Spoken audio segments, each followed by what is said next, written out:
Probability का question easy होता है, ठीक है। प्रोबेबिलिटी जैसे बताया गया है कि जब भी प्रोबेबिलिटी निकालना हो तो नोट नीचे में टोटल पॉसिबिलिटीज और ऊपर में जो इवेंट हो रहा है उसकी संख्या लिखनी है। क्वेश्चन में देखो बोल रहा है कि a number x is chosen from the sequence, x choose किया जाता है तो एक्स क्या है 1 2 3, और वाई चूज किया जाता है किस सीक्वेंस से 1 4 9, तो एक्स है 1 2 3, वाई है 1 4 9, ठीक है।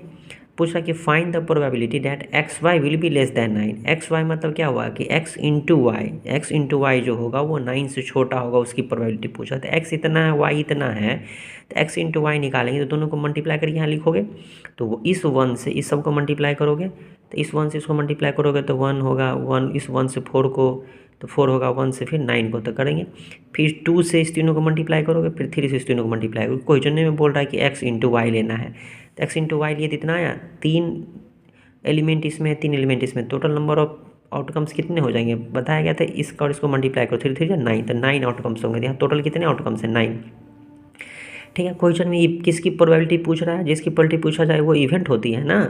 यहाँ पे क्या है इवेंट कि जो एक्स वाई जो होना चाहिए वो 9 से छोटा होना चाहिए, तो 9 से छोटा कौन कौन है, यहाँ से चूज करके लिख दिए, 1 है, 4 है, 2 है, 8 है, 3 है। तो जो इवेंट होए तो इस इवेंट की संख्या कितनी है 5। अब देखो जो पॉसिबल आउटकम्स कितने हैं 9, टोटल कितने 1 2 3 4 5 9 है ना, तो टोटल नीचे में तो 9 आएगा ही, ऊपर में क्या आएगा जिसकी प्रोबेबिलिटी पूछ रहा है उसकी संख्या। तो प्रोबेबिलिटी किसकी पूछ रहा है कि X Y will be less than 9, तो 9 से छोटे की संख्या कितनी है 5 है, तो 5/9। तो सारे क्वेश्चन में वही चीज़ें रहेगी, बस ये समझना है यहाँ पे तुमको कि प्रोबेबिलिटी किसकी निकालने के लिए बोल रहा है। प्रोबेबिलिटी बोल रहा है एक्स इंटू वाई की निकालने के लिए, तो एक्स इंटू वाई तो डायरेक्ट दिया हुआ नहीं था, एक्स इंटू वाई निकाल लिए, है ना। अब फिर देखिए कि 9 से छोटा कौन है, क्योंकि प्रोबेबिलिटी बोल रहा है कि 9 से छोटा होना चाहिए, तो 9 से छोटा हो इसमें चूज करके लिख दिए, क्लियर है।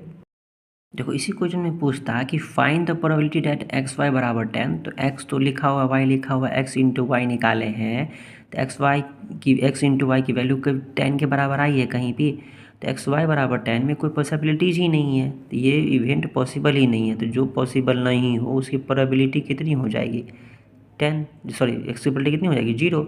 एक्स इंटू वाई 10 खोज रहा है ना, तो एक्स इंटू वाई तो 10 है ही नहीं, इससे प्रोबेबिलिटी 0, ठीक है। जो इवेंट पॉसिबल ना हो उसकी प्रोबेबिलिटी 0 हो जाएगी।